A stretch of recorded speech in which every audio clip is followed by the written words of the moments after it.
Hey everyone, I'm Mike Mello, broker associate and co-owner at Preferred Real Estate Brokers. I'm here with Josefleming. So who is the owner at Preferred Real Estate Brokers. Today we're going to have just like a frank discussion about should I get my real estate license in 2023, or maybe even just like a general conversation of what it's like to be a realtor in 2023, because there are some challenges right now that we're seeing that some people are talking about and some people aren't. So. Yeah, I mean, well, right now in particular, they're talking about a lot of agents making exodus from the business as a whole.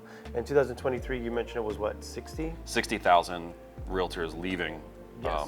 real estate. So then you think, oh no, that sounds like a problem. But in fact, you know, the market as a whole was saturated to begin with. There Yep. were so many agents that were in the business getting their real estate license. And the reason that so many people got involved with real estate is the level of entry is so low. Yeah. Well, what are the qualifications that it typically takes to get a real estate license? So it depends on the state that you're in. But here in Florida, it's I think 63-hour pre-licensing course, which is relatively simple to do. You could take it in, you could take it in 1 week. If you Yep. take evening classes, you could do it in a week. If you do weekend classes, you could do it in a month. And once you complete your 63 hours, you could sit for your state exam, and now you're a licensed real estate agent in the state of Florida. Yep. You just only have to be 18 years of age. You don't have to have a college degree. You just have to have a high school diploma or its equivalency, and you're not a felon. And Yeah. you're a licensed real estate agent. So it doesn't take that much. No. And we've had large failure rates in real estate, and we're going to talk a lot about failure rates right now and negativity.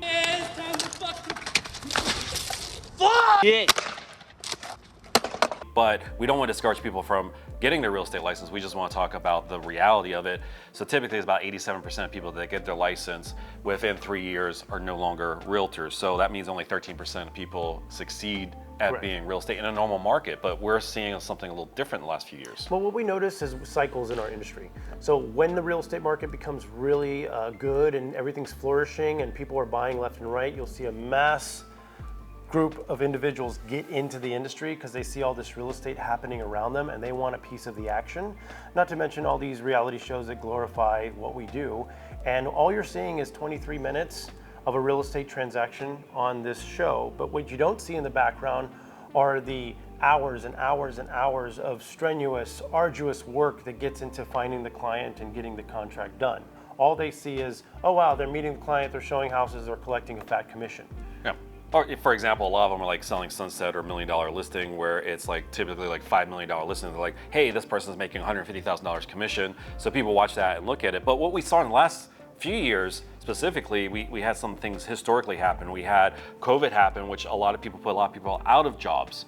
But at the same time, people were looking for new houses because the people that had jobs wanted more space. And they wanted to work from home. So the real estate industry sort of boomed right there. So people were out of jobs and people were making a lot of money in real estate. So what happens when the real estate prices go up and demand for real estate's up and unemployment is a little bit of an issue? Yeah. What happened? So right now, statistically, they say that the average real estate agent who has their license probably makes about $28,000 a year. Yep. Because they're only doing 2 or 3 deals for the entire year. And this is what we call a weekend warrior or a hobbyist in our business, because they're only in the business to kind of do 1 or 2 deals, Yep. maybe 3.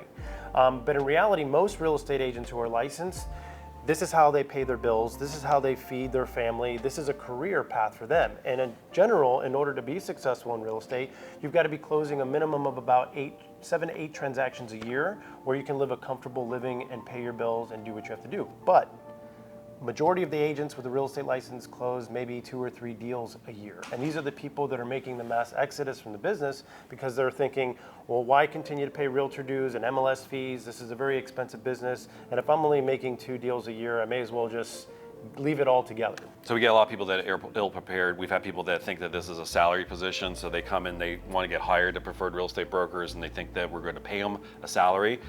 That's not reality. Pretty much you go out there and you get a sale. We make a little bit from that, and then they get to keep the majority of the commission. A lot of people are ill-prepared financially as well. I've seen people come into real estate thinking they're going to make $100,000 their first year, to find out they're not, and they don't have any way to pay their mortgages or their rent or their car payment, so they end up in financial ruin. So when people call me and say, hey Mike, you're doing so well in real estate, tell me a little bit about it, I usually say, make sure you have someone else in the household that can pay all your minimum bills, or you have at least 2 to 3 years worth of savings. No 6-month emergency fund. You need most likely about 3 years of savings that you might go through and not succeed and have to go back and lose all that. Yes. And then also it might take 6 months before you get your first commission check. So financially you have to be prepared, and then you have to also understand how to get business, because that's different too than your typical job, right? Yeah, you have to generate the business by mostly advertising and marketing your services. And with advertising and marketing, this costs money. And there's a lot of real estate agents who get in the business, but they are very reluctant to put money into their business. And if you're not putting money into your business, it's kind of hard to see it grow. How are you going to send postcards or mailers to people's homes? Or how are you going to go ahead and film things and put it on your social media and maybe pay to boost it so people will see it that aren't just in your small friend group? When you take a listing, it costs money to have professional photography taken so your listing can stand out from all the others. We're talking about, drone photography, professional photography. We're talking about buying lock boxes and signs. It can become very expensive very quickly, and when people start to realize that, wow, in order for me to compete with these professionals and take listings from them, I'm going to have to provide the same quality of service, which costs a lot of money. They're quickly, the winds are taken from their sail, and they're like, I'm done, I'm out. Yeah. It's really tough to get started, and I think understanding how tough it is it would help you when you do it. When I first started, Jose was my coach, and your question was, how much do you want to make in your first year?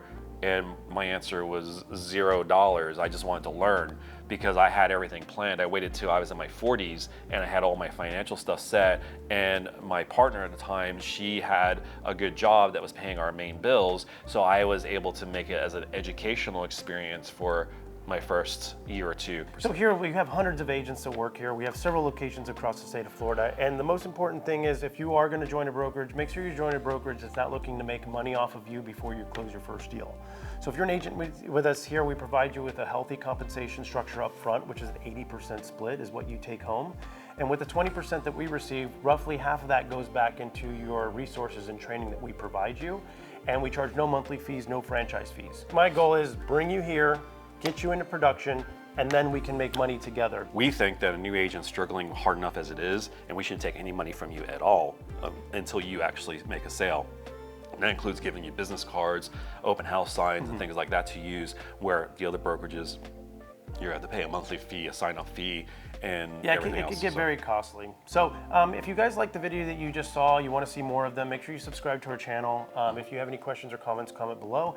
Until then, we'll see you next time. Talk to you next time. Take care.